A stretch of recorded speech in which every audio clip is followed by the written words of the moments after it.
O apóstolo Paulo, como vimos, ele diz, corram de tal maneira que ganhem o prêmio. E ele toma aqui como uma analogia para a vida cristã, algo que culturalmente era muito forte, não apenas nos seus dias, os dias do Império Romano, mas que já havia começado, né, nos dias do Império Mundial anterior, que era o Império Grego. Né, a cultura dos esportes, da dedicação, né, e Paulo está escrevendo a uma igreja da Grécia, de Corinto, e a maioria das grandes cidades, eles tinham seus estádios, os seus lugares de competição, né. Nós sabemos que os Jogos Olímpicos remontam àquela época, e eles criaram uma cultura que agora ela está sendo usada como um paralelo de verdades espirituais. Então Paulo está usando uma ilustração que ele sabe que os seus ouvintes no natural vão receber muito bem, vão ter clareza de entendimento, e pelo Espírito Santo ele está aplicando o paralelo disso à vida cristã. Honestamente, até recentemente, quando Deus começou a me chamar muito a atenção para esse texto, né, eu não sabia que os gregos tinham tamanha dedicação aos esportes como de fato faziam. Então, por exemplo, haviam 5 competições principais. Entre elas estavam as corridas. Normalmente os corredores tinham um processo sério de preparação de 10 meses antes de uma corrida. 10 meses de treino, de dedicação. Né? A coisa era tão séria que eles faziam juramentos aos seus deuses, falsos deuses. Eles tinham juízes que os acompanhavam e julgavam no tempo de preparo antes da prova. E se não houvesse dedicação na preparação, muitos deles sequer poderiam correr. E Paulo vai usar tudo isso para apresentar uma alegoria, que é a corrida da fé. Nós vemos em Gálatas, no capítulo 5 e no verso 7, o apóstolo diz, vocês vinham correndo bem. Quem foi que os impediu de continuar a obedecer à verdade? Então, ele usa a expressão de estarem indo bem na fé, vocês estavam correndo bem. Mas agora, quando eles estão deixando de obedecer à verdade e arrefecendo, espiritualmente falando, ele dá a entender que o ritmo na corrida, né, diminuiu, que o pace caiu, falando na linguagem dos corredores. Então, nós também vemos o apóstolo escrevendo aos Filipenses e diz, assim no dia de Cristo, poderei me gloriar de que não corri em vão, nem me esforcei inutilmente. Ele fala de novo sobre correr, ele fala sobre o esforço e o empenho, a dedicação na corrida, mas ele mostra que isso poderia ser colocado a perder. Há várias outras ilustrações no Novo Testamento, né, como vamos apresentar, Hebreus capítulo 12 daqui a pouco, que falam sobre essa corrida da fé. E eu quero chamar a sua atenção hoje para o paralelo que Paulo estabelece aqui. Honestamente, né, foi só nos últimos anos, quando comecei a entender um pouquinho mais as verdades, que eu tenho pregado, falado bastante sobre o cuidado do corpo, e com isso me dedicar um pouquinho mais aos exercícios, que esses textos começaram a aparecer na Bíblia. Né? Antes parece que não me faziam muito sentido. Mas o apóstolo, ele fala de pelo menos 3 coisas que eu quero destacar aqui. Em primeiro lugar, né, o primeiro tópico na minha construção será a importância do empenho. Em segundo lugar, ele fala da necessidade de disciplina. Para, em terceiro lugar, ele falar sobre o foco no prêmio, na recompensa que aguardava o corredor na linha de chegada. E a ilustração inicial começa dizendo, olha, no estádio todos correm. Quem chegou ali para competir, gente, já era a elite do esporte. Né? Só de estar ali, alguns poderiam desejar uma grande recompensa. Mas ele diz, de todos esses que vão correr, só um. O que cruzar a linha de chegada primeiro é que ganha o prêmio. E ele diz, corram de tal maneira que vocês ganhem o prêmio. A diferença é que eles, aqueles corredores, competiam entre si. Nós estamos correndo junto a mesma corrida e não estamos competindo uns com os outros. Né? Na verdade, nós estamos torcendo para todo mundo terminar a corrida e ganhar o prêmio. É por isso que Paulo, em algum momento, ele vai mudar a linguagem da competição. E ele vai falar a respeito da luta. Né? Você percebe, por exemplo, quando chega os versos 26, 27, ele diz, assim corro também eu, não sem meta. Ele está falando da linha de chegada. Assim luto, não desferindo golpes no ar. Quando ele diz assim, luto, durante muito tempo achava que Paulo se referia à luta greco-romana. Né? É a base do chamado e muito conhecido aqui nos Estados Unidos, wrestling. Mas não é disso que ele está falando. Os gregos foram precursores do que hoje nós temos, né, considerado a luta do tablado, que é o boxe. E ele está falando a respeito de desferir golpes, o que não acontece na greco-romana da forma como nós temos hoje. Aliás, eu fiquei impressionado estudando a literatura antiga, o como eles já improvisavam o que hoje nós chamaríamos de as luvas do boxe, né? Cobriam as mãos com tiras de couro e outros tecidos e a pancadaria comia solta. Não existe nada tão parecido com o que temos hoje com o boxe, como essa luta que eles tinham. Não estava entre as 5 principais, mas era a parte. E aí ele diz assim, não luto desferindo golpes no ar, mas esmurro meu corpo e o reduzo à escravidão. Em outras palavras, Paulo está dizendo, nós não estamos competindo uns com os outros. Nós estamos competindo com essa carnalidade que tenta nos impedir de terminar bem essa corrida. Então, corra para ganhar o prêmio, não há competição com outros. A competição com a nossa carnalidade, né? Com tudo aquilo que pode nos atrapalhar de experimentar o prêmio. Então, eu gostaria que a gente pudesse, à luz desse entendimento, aplicar esses paralelos. Em primeiro lugar, eu quero começar aqui com a importância do empenho. Quando ele diz corram de tal maneira, ele está dizendo, dê o seu melhor. Né? Coloque aquilo que você tiver e puder de melhor nessa corrida. E quando falamos da vida cristã, ela não deveria ser vivida de outra forma, né? Que não fosse algo que refletisse empenho, dedicação, a aplicação do melhor de nós. Quando falo do melhor de nós, não estou falando que a vida cristã será vivida meramente com esforço. Nós temos ensinado bastante que a graça, ela vai turbinar, vai capacitar você. Mas eu e você precisamos entender, né, que nas palavras de Dallas Willard, eu gosto muito desse escritor, ele diz, graça é o oposto de mérito, não de esforço. Porque muitas vezes as pessoas confundem isso. Né? Significa o quê? Na vida cristã há lugar para o empenho e para o esforço, como eu quero te demonstrar.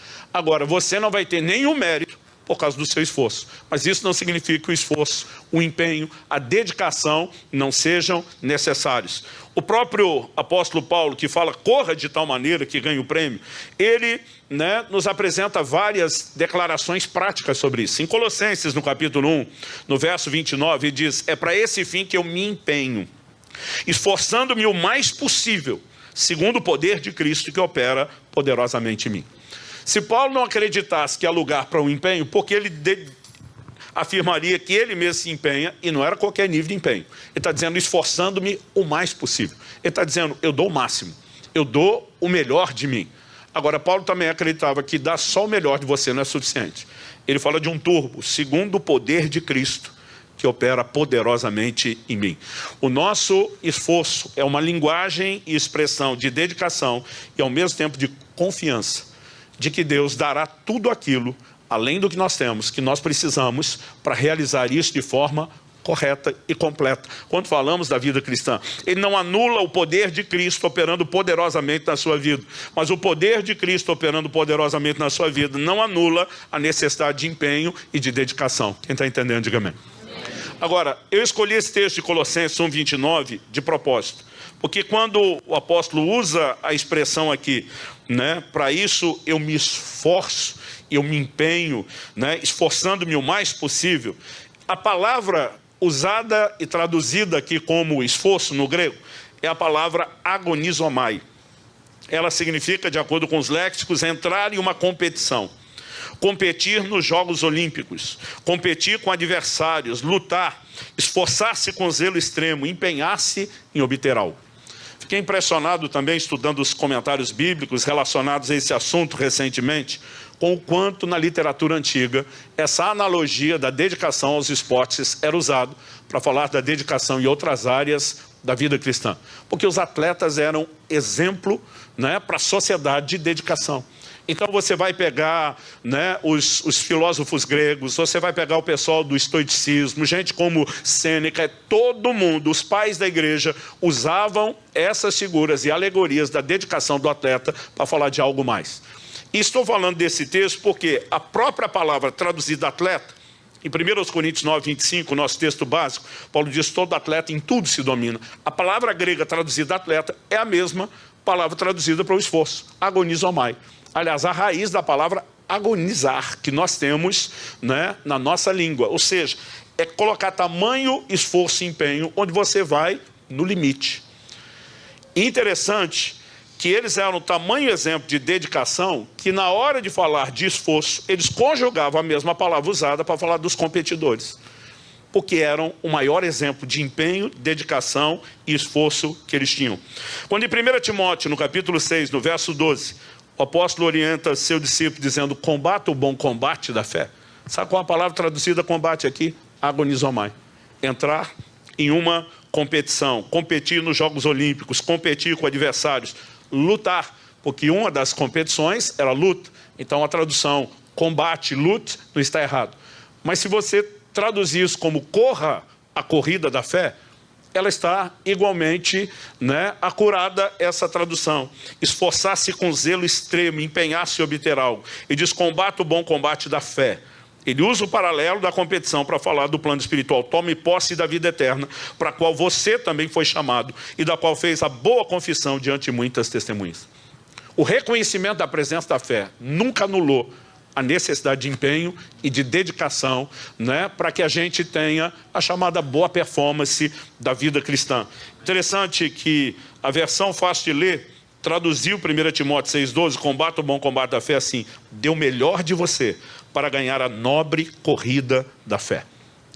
Nós precisamos entender a importância de empenho, de dedicação. Em Hebreus capítulo 12, verso 1, nós lemos: portanto também nós, visto que temos a rodear-nos tão grande nuvem de testemunhas, livremo-nos de todo o peso e do pecado que tão firmemente se apega a nós, e corramos com perseverança a carreira que nos está proposta. A palavra traduzida perseverança, hipomune no grego, ela significa estabilidade, constância, tolerância e persistência. Ou seja, a ideia de perseverar está presente, em persistir, mas ela é a última opção e sugestão de tradução. Várias vezes o Novo Testamento traduziu essa palavra, como 2 Tessalonicenses 1,4, 2 Tessalonicenses 3,5, 1 Timóteo 6,11, Tito 2,2, como constância. Em outras palavras, nós podemos dizer: corra com constância. Na linguagem dos corredores, mantenha o pace. Eles sabem que não adianta apenas colocar tudo de si na arrancada e não ter fôlego para terminar. Mas também não adianta economizar demais a ponto de você não estar na possibilidade de ganhar a corrida. Então você tem que administrar o gás, você tem que administrar o fôlego, tem que administrar a dedicação. E quando a Bíblia fala de constância, ela não está dizendo que não precisa de empenho. É empenho do começo ao fim. Mantenha o padrão de dedicação do início ao fim. É assim que se corre a corrida da fé. A maioria das traduções mais recentes, em vez de usar a expressão corramos com perseverança a carreira que nos está proposta, diz a corrida que nos está proposta. Nós precisamos reconhecer a importância de empenho. Deus deu o seu melhor quando ofereceu Jesus por nós. Ele tem todo o direito de esperar o melhor de mim e de você. A Bíblia diz: vivei de modo digno do Evangelho. Isso significa o quê? Que o Evangelho nos dignificou e nós precisamos dignificar como resposta o Evangelho que nos dignificou. Não é o meu esforço que me torna digno, mas essa graça que me alcançou e me dignificou sem nenhum mérito, ela merece ser honrada, retribuída com a melhor dedicação possível. Então, a importância de empenho vem em primeiro lugar. Em segundo lugar, eu quero destacar um pouco aqui a necessidade de disciplina, porque esse é outro paralelo apresentado quanto ao atleta e aplicado à vida cristã. Todo atleta em tudo se domina.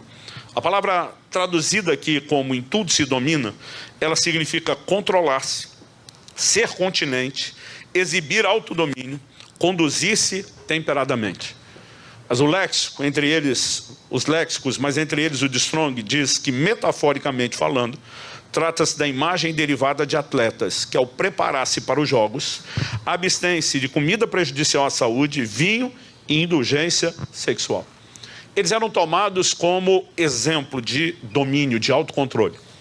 E olha que naquela época não se tinha tanta porcaria para comer como nós temos hoje.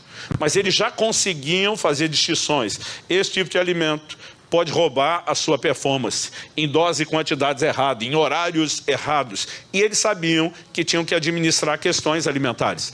Eles sabiam que tinham que se dedicar ao treino, por exemplo. Não havia forma de melhorar a performance que não envolvesse muita disciplina nos treinos. Eles sabiam a importância de descanso, porque Ao mesmo tempo que você precisa de muito treino, você não pode sobrecarregar o corpo. Então, eles eram exemplos, principalmente nos 10 meses de preparação para a corrida, de um nível de domínio e autocontrole impressionante. A NVI, a nova versão internacional, traduziu a expressão todo atleta em tudo se domina assim: todos os que competem nos jogos se submetem a um treinamento rigoroso. A NVT, a nova versão transformadora, traduziu: o atleta precisa ser disciplinado em todos os aspectos. Compre pelo link na descrição desse vídeo. A nova tradução da linguagem de hoje traduziu: todo atleta que está treinando aguenta exercícios duros. E traduções mais clássicas, por literalidade, como a de Almeida e a tradução brasileira, elas vão para a ideia de moderação. Todos os atletas em tudo se moderam. E há duas coisas no exemplo de disciplina que têm me chamado muita atenção nos últimos anos. Em primeiro lugar, diz respeito à abstinência. Nós precisamos entender o poder da abstinência na prática da vida cristã. E acredito, que várias formas de abstinência, começando pelo jejum alimentar, elas precisam ser mais praticadas e cultivadas no nosso meio. Ninguém fica bom em nada que faz sem treino e dedicação. Eu lembro de ter dito isso várias vezes. Meu filho, quando era garoto, que tentava uma manobra no skate, nem sempre dava certo. Eu dizia: você tem que tentar até enjoar, de tanto treinar isso, senão não consegue. Ninguém fica bom em nada que faz sem treino. E o nosso treinamento e abstinência é baixo. Nós precisamos entender que isso vai desenvolver elementos relacionados ao caráter. Gente, depois de mais de 30 anos de pastorado, eu posso dizer uma coisa: quem não é disciplinado na vida natural, dificilmente vai ser disciplinado na vida espiritual. Não tem conversa. A pessoa não tem padrões, não tem horário para nada, para dormir, para comer, não tem padrões alimentares, não vai ter padrões na vida espiritual. E nós precisamos entender, desde a abstinência até padrões de disciplina. De vez em quando os amigos comentam comigo ultimamente, falam: cara, você mudou demais, esse seu negócio de alimentação virou uma religião. Eu falo: uma não, eu descobri que é parte da mesma. Essa foi a diferença. E agora eu estou vivendo de acordo com aquilo que eu entendo na palavra de Deus. Mas você precisa entender esses elementos. E eu queria destacar algumas dessas disciplinas, começando a alimentação.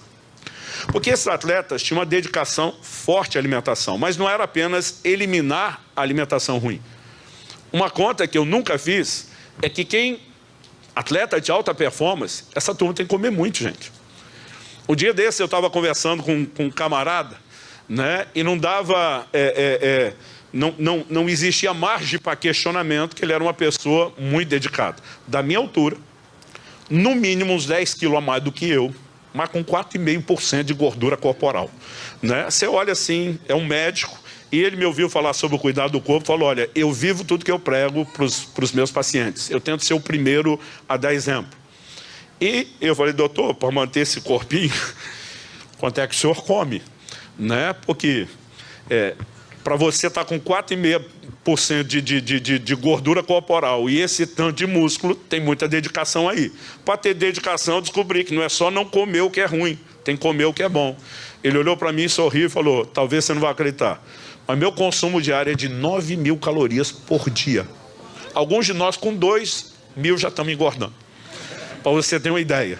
Eu levei um choque e eu me lembrei de uma matéria que eu li anos atrás, quando o Phelps, aquele nadador aqui dos Estados Unidos, nas Olimpíadas anteriores, era o colecionador de medalhas de natação. Eu vi uma matéria que apresentava a dieta diária dele, que variava de 8 a 13.000 calorias de consumo diário. Dependia o tipo de treino e quantas horas de piscina ele tinha por dia. Mas eles colocaram uma foto do dia que era 13.000 calorias de tudo o que ele comeria, todas as refeições, eram 7 ou 8 no dia, numa mesa só. Eu ficava olhando aquilo e dizia: meu Deus, não cabe isso dentro de alguém, nem empurrando para as pernas, para os braços, não cabe. É por isso que tem que comer aos poucos. Mas do jeito que come, ele era uma usina de alta combustão. Então eles têm que saber separar alimentação ruim, tira, mas tem que ter muita dedicação à alimentação boa, porque senão você não consegue manter o alto nível de performance. Minha pergunta a você hoje, falando só do plano espiritual, não de saúde: como é que está a sua alimentação? Porque alguns de nós estamos comendo muito lixo, gente. É muito tempo em rede social, é muito tempo em entretenimento, é muito tempo lendo o que não edifica, e às vezes uma baixa dedicação ao alimento bom, que é a palavra de Deus. Esse paralelo está lá. Jesus diz, nem só de pão viverá o homem, mas de toda a palavra que sai da boca de Deus, né? O seu espírito precisa de alimento como o seu corpo precisa. E o alimento do seu espírito é a palavra. Em 1 Timóteo, capítulo 4, verso 6, Paulo diz, você será nutrido, devidamente alimentado, pelas palavras de fé que pregamos. Como ter fé para uma alta performance de vida cristã, comendo pouco o alimento da fé. Romanos 10, 17 diz que a fé vem por ouvir e ouvir a palavra de Cristo. Alguém perguntou uma vez ao chamado deão da cura divina, F.F. Bosworth, por que você acha que os crentes têm tanta dificuldade para receberem sua cura? E era um camarada assim que Deus usou de forma extraordinária em curas e milagres, né? E toda a reunião dele, praticamente, eram testemunhas impressionantes. Mas, ao mesmo tempo que a gente via muita gente receber, tinha aquela muita gente que não recebia. E quando perguntaram para isso, ele falou assim, o problema é que a maioria dos cristãos alimenta o seu corpo com 3 refeições quentes por dia e o seu espírito com um sanduíche frio por semana. Então hoje nós temos uma desnutrição. O que mais falta para os crentes é vitamina B, Bíblia. Né? E nós precisamos não apenas tirar a alimentação ruim, mas nos dedicar à alimentação boa. Você pode dizer amém? Amém. O segundo paralelo é a questão do controle de peso.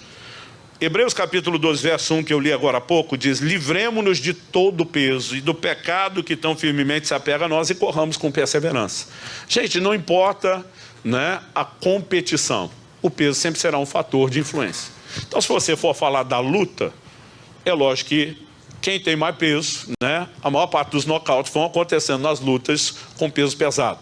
Agora, se você vai falar de corrida, e Paulo usa esse exemplo, gente, não tem como não levar isso em conta, né? Nos últimos anos, as pessoas começaram a falar, puxa, o senhor não varia mais tanto de peso. Eu falei, ainda varia. Eu tenho 2. Esse ano foram 3 jejuns prolongados, né? Não tem como num período de um jejum prolongado de 40 dias, você não perder aí, né, em torno de perto de uns 12 quilos. Então, não tem como.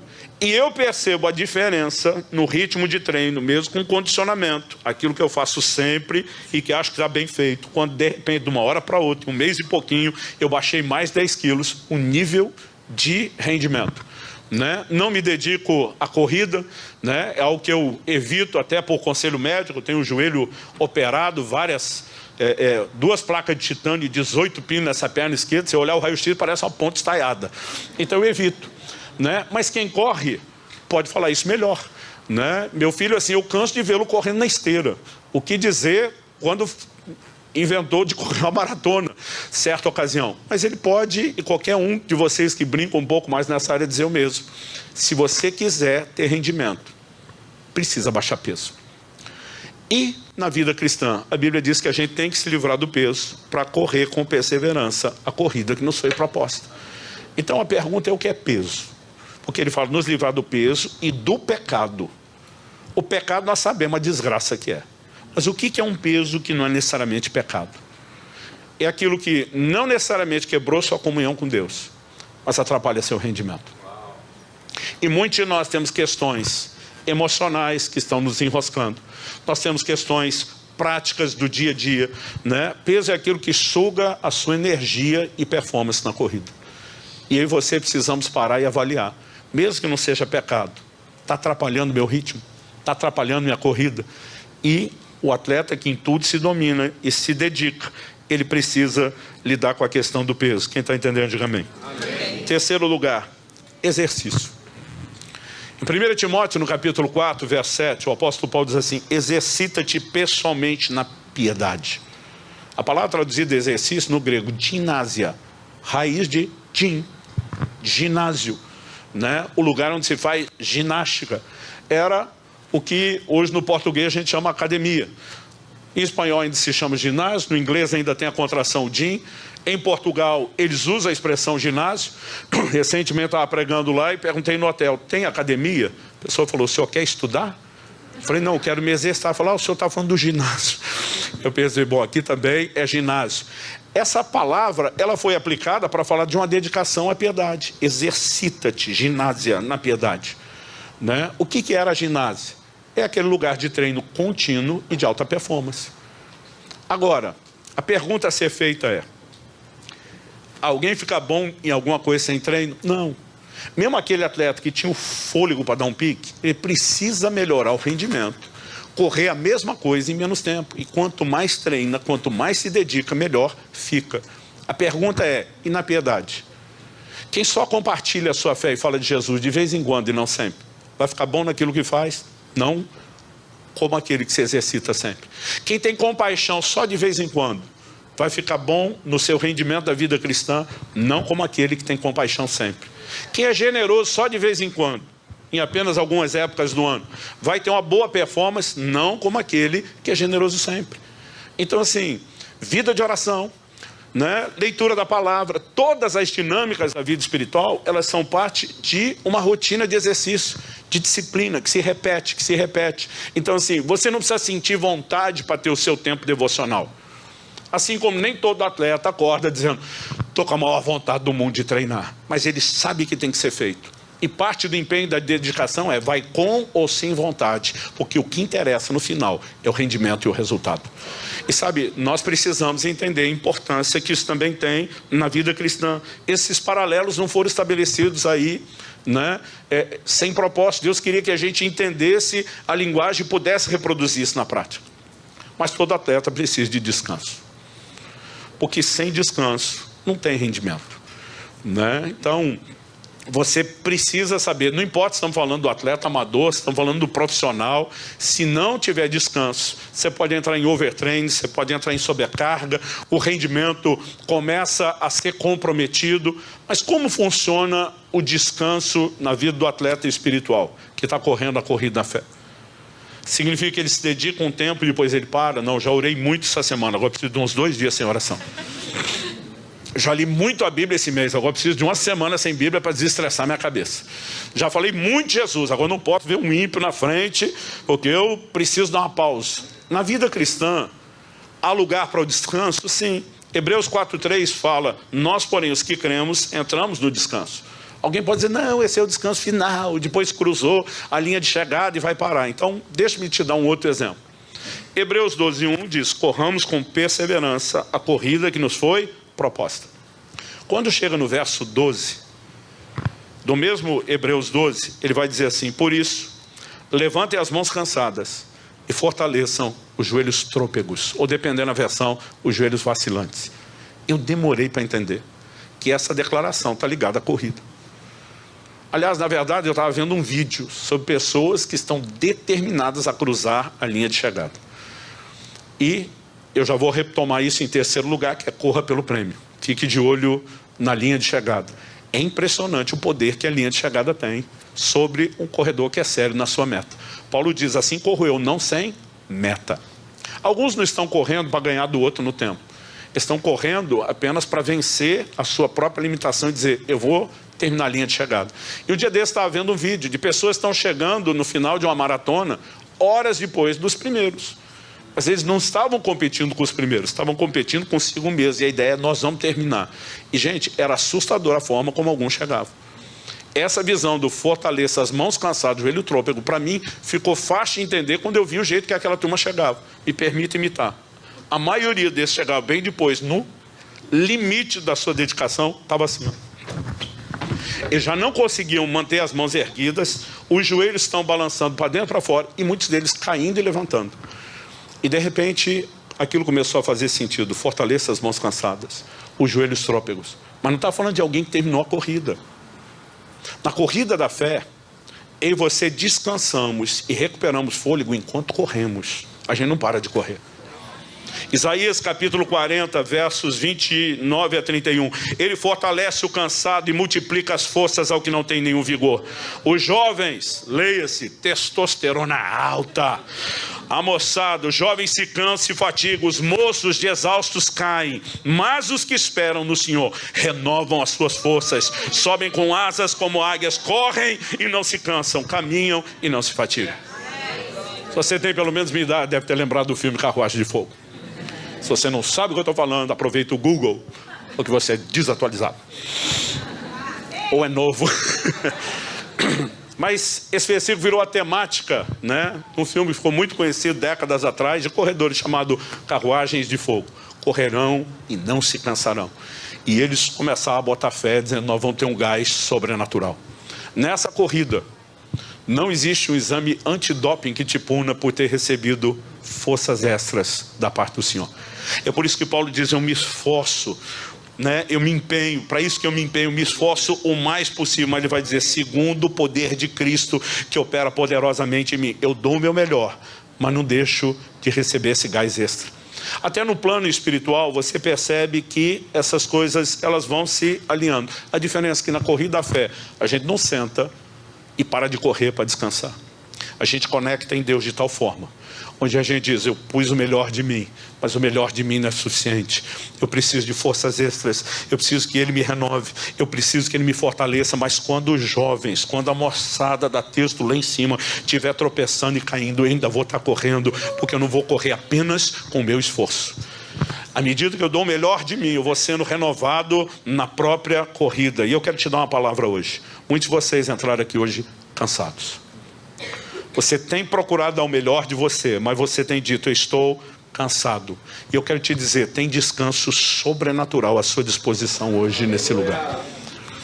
Terceiro e último lugar. Antes de falar do terceiro e último, eu só quero lembrar que o nível de rendimento de um atleta é diretamente proporcional à sua disciplina. E no plano espiritual seria diferente, com toda essa analogia aplicada? Evidentemente que não.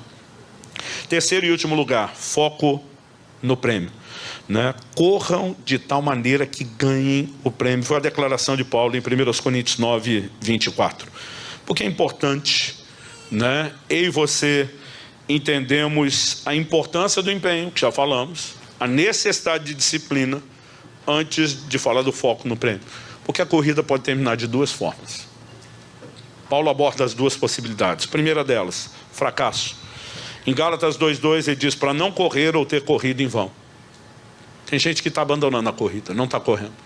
Ou até vai terminar, mas no final das contas, correu não da forma como deveria. Vai ser o famoso nadou e morreu na praia. Mas a corrida pode e deve terminar com sucesso.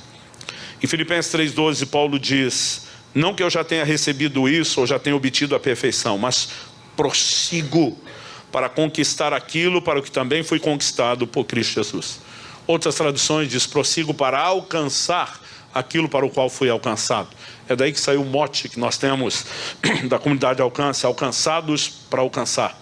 Mas quando Paulo usa a expressão prossigo, essa palavra traduzida prossigo, no grego diokla, significa correr. Correr prontamente a fim de capturar uma pessoa ou coisa. Correr atrás. Correr com determinação. Figurativamente, fala de alguém que numa corrida dispara em direção ao ponto de chegada. Por causa disso, metaforicamente, passou a ser usada para falar de perseguir, procurar ansiosamente, esforçar-se com todo empenho para adquirir. Então Paulo diz, não meramente eu prossigo, ele diz eu corro. De novo, a alegoria é a corrida à fé, mas eu corro atrás, eu corro para vencer, eu corro para cruzar a linha de chegada. Em outras versões, uma nova tradução na linguagem de hoje, a versão fácil de ler, em vez de prossigo, a tradução vem continua a correr para conquistar o prêmio. É correr e não parar de correr, porque nós estamos de olho na recompensa. Se mantivermos o foco no prêmio, sem negligenciar o empenho, né, e a disciplina, nós vamos cruzar essa linha de chegada como vencedores. Não, eu vou falar de novo, porque eu tenho certeza que você tem um amém mais empolgado esperando a segunda vez. Se mantivermos o foco no prêmio, sem negligenciar o empenho e a disciplina, nós vamos cruzar a linha de chegada como vencedores. Amém. O prêmio está do lado de lá da linha de chegada, gente. Você sabe o que significa essa palavra que foi traduzida como prêmio? No original grego, prêmio. A gente sempre imagina algo diferente. Na verdade, era o prêmio dado ao ganhador nos jogos, né? Também muitas vezes traduzido como recompensa. Poderia ser traduzida como medalha, como troféu. Era o prêmio do vencedor da competição. E eu e você precisamos entender que esse deve ser o meu e o seu objetivo. Porque o apóstolo diz assim, vou ler de novo Filipenses 3:12, quando ele diz eu prossigo, que é a palavra corro, mas eu vou ler do verso 12 agora até o 14, na NVT. Não estou dizendo que já obtive tudo isso, que já alcancei a perfeição, mas prossigo, lembrando que prossigo aqui é corro, a fim de conquistar essa perfeição para a qual Cristo Jesus me conquistou. Não, irmãos, não alcancei, mas concentro todos os meus esforços nisso, esquecendo-me do passado e olhando para o que está adiante, prossigo para o final da corrida, a fim de receber o prêmio celestial para o qual Deus nos chama em Cristo Jesus. Então, primeiro ele está dizendo, eu não alcancei, não cheguei lá, mas eu estou de olho no prêmio. Eu me esqueço das coisas que ficam para trás. Eu foco naquilo que está diante de mim. Eu tenho um prêmio. E não há nada, seja os tropeços do fracasso, as limitações do presente, que vai roubar minha determinação de seguir sendo aperfeiçoado, transformado, rumo a essa maturidade plena e cruzar aquela linha. Eu descobri, avaliando minha própria vida, que eu sou obcecado com a linha de chegada, desde garoto. Existe uma frase que talvez seja o que mais motive toda a minha vida cristã, o ministério. É quando cruzar aquela linha de chegada, eu imagino o sorriso no rosto de Jesus, dizendo, servo bom e fiel, entra do gosto do teu Senhor. Naquele dia não importa o perrengue, o sacrifício, a luta que eu e você passamos, quando nós cruzarmos aquela linha de chegada, cada fibra do nosso ser vai gritar, valeu a pena, valeu a pena, valeu a pena. Corra pelo prêmio.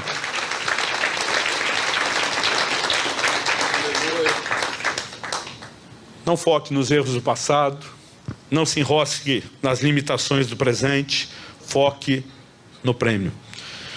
Quando o apóstolo Paulo escreve aos Filipenses, ele está dizendo, eu não cheguei lá. Mas uma das suas últimas epístolas é a segunda epístola escrita a Timóteo. E no capítulo 4, no verso 7, o apóstolo Paulo diz, combati o bom combate. Lembra qual a palavra traduzida combate aqui? Agonizomai. A mesma palavra traduzida como atleta e que falava das competições. Combati o bom combate. Completei a carreira. A palavra carreira é curso. Era usada para falar da pista de corrida por onde o corredor corria. Por isso que muitas traduções, em vez de traduzir completei a carreira, diz completei a corrida. E ele diz guardei a fé. A versão fácil de ler traduziu isso assim, participei do torneio de honra, completei a corrida, mantive a fé. Porque se a palavra combati o bom combate, agonizou mais, está falando da competição, e participei do torneio de honra, completei a corrida, mantive a fé. Ele está dizendo, no final das contas, eu estava de olho no quê? Nos chamados louros da vitória. O apóstolo diz que o atleta em tudo se domina. Lembra do nosso texto inicial? Só que ele menciona o seguinte no verso 25. Aqueles para alcançar uma coroa corruptível. Porque essa coroa, os chamados louros da vitória, feita com folhas, né, ela se secava em poucos dias. Ele está dizendo, eles correm por uma coroa corruptível. Nós, porém, pela incorruptível. Por aquela que dura. E dura para sempre, por toda eternidade. A minha, a sua recompensa, diferente da deles, é uma recompensa eterna. Mas ela recebe também outros rótulos, outros adjetivos na Escritura, além de coroa incorruptível. Em 2 Timóteo 4,8, depois de Paulo dizer, combati o bom combate, ou corri a corrida, ele na sequência diz assim, desde agora me está guardada a coroa da justiça que o Senhor, reto juiz, me dará naquele dia. E não somente a mim, mas também a todos os que amam a sua vinda. Tiago, em vez de coroa da justiça, usou outro rótulo, coroa da vida. Tiago 1,12. Bem-aventurado é aquele que suporta com perseverança a aprovação. Porque depois de ter sido aprovado, receberá a coroa da vida, a qual o Senhor prometeu aos que o amam. O apóstolo Pedro usou outro rótulo, coroa da glória. 1 de Pedro 5,4. E quando o Supremo Pastor se manifestar, vocês receberão a coroa da glória, que nunca perde o seu brilho. Mas pastor, peraí, a coroa é incorruptível, é da justiça, é da vida ou da glória? Tudo. É a coroa da vida eterna, é a coroa da glória eterna, da justiça eterna, e uma coroa que não se corrompe, uma recompensa que vale a pena. Ao longo de toda a Escritura, a visão é a mesma. Corra pelo prêmio, corra para ganhar, corra para vencer. Não faz sentido você imaginar a necessidade de empenho, né? E nem a importância do empenho ou a necessidade da disciplina, se nós não estivermos de olho no prêmio. E eu quero terminar chamando essa atenção para promessas feitas pelo próprio Jesus do livro do Apocalipse. Por 8 vezes. 7, uma em cada uma das cartas às 7 igrejas da Ásia. E depois uma 8ª vez no desfecho do livro do Apocalipse. Por 8 vezes. Jesus faz uma promessa ao vencedor. E eu quero terminar lendo esses textos. Porque eu creio no poder que a palavra tem. Não apenas de produzir informação, mas despertar fé no nosso coração. Me permita encerrar lendo as 8 promessas ao vencedor, para que isso te estimule a nunca tirar os olhos do prêmio. Primeira menção, Apocalipse 2,7, carta à igreja em Éfeso. Ao vencedor darei o direito de se alimentar da árvore da vida que se encontra no paraíso de Deus. Quem é que terá o direito? O vencedor. Segunda menção, carta à igreja em Esmirna, Apocalipse 2,11. O vencedor de modo nenhum sofrerá o dano da segunda morte. Quem não sofrerá o dano da segunda morte? O vencedor. Terceira menção, carta à igreja em Pérgamo. Ao vencedor darei do maná escondido. Também lhe darei uma pedrinha branca e sobre essa pedrinha um novo nome escrito, o qual ninguém conhece, exceto aquele que o recebe. Apocalipse 2,17. Quarta menção, carta à igreja em Tiatira. Apocalipse 2, de 26 a 28. Ao vencedor que guardar até o fim as minhas obras, eu lhe darei autoridade sobre as nações, e com cetro de ferro as governará e as reduzirá a pedaços como se fossem objetos de barro, assim como também eu recebi a autoridade de meu Pai, e lhe darei ainda a estrela da manhã. Quinta menção, carta à igreja em Sardes, Apocalipse 3,5. O vencedor será assim vestido de branco, e de modo nenhum apagarei o seu nome do livro da vida. Pelo contrário, confessarei o seu nome diante de meu Pai e diante dos seus anjos. Sexta menção, carta à igreja em Filadélfia, Apocalipse 3,12. Ao vencedor farei com que seja uma coluna do santuário do meu Deus, e dali jamais sairá. Gravarei sobre ele o nome do meu Deus, o nome da cidade do meu Deus, a nova Jerusalém que desce do céu, vinda da parte do meu Deus, e o meu novo nome. Sétima menção, carta à igreja em Laodiceia, Apocalipse 3,21. Ao vencedor darei o direito de sentar-se comigo no meu trono, assim como também eu venci e me sentei com o meu Pai no seu trono. E no desfecho do Apocalipse, capítulo 21, verso 7, eu poderia só citar o verso 7, onde ele diz: o vencedor herdará essas coisas, eu serei o Deus dele, ele será o meu filho. Mas faz muito mais sentido quando a gente lê isso no contexto. Então eu vou ler dos versos 3 a 8 de Apocalipse 21, ou pelo menos vou tentar, porque eu não me lembro de uma única vez sequer nas últimas décadas, seja nas minhas leituras pessoais ou em público, que eu consiga ler esse texto sem me emocionar.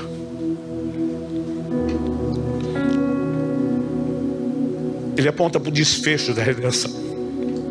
Então ouvi uma voz forte que vinha do trono e dizia: eis o tabernáculo de Deus com seres humanos. Deus habitará com eles. Eles serão povos de Deus. E Deus mesmo estará com eles, será o Deus deles. Eles enxugará dos olhos toda lágrima. E já não existirá mais morte. Já não haverá luto, nem pranto, nem dor, porque as primeiras coisas passaram. E aquele que estava sentado no trono disse: eis que faço novas todas as coisas. E acrescentou: escreva, porque essas palavras são fiéis e verdadeiras. Disse-me ainda: tudo está feito. Eu sou o Alfa e o Ômega, o princípio e o fim. Eu, a quem tem sede, darei de graça da fonte da água da vida. O vencedor herdará essas coisas, e eu serei o Deus dele, e ele será o meu filho. Mas também não faria sentido se a gente não lesse o verso seguinte, 8. Quanto porém aos covardes, aos incrédulos, aos abomináveis, aos assassinos, aos imorais, aos feiticeiros, aos idólatras e a todos os mentirosos, a todos aqueles que desistiram da corrida e não levaram isso a sério, a parte que lhes cabe será no lago que está queimando com fogo e enxofre, a saber, a segunda morte. Mas o vencedor, o vencedor, o vencedor, o vencedor, o vencedor, o vencedor, o vencedor, o vencedor herdará todas essas coisas. Clique e veja mais vídeos como esse.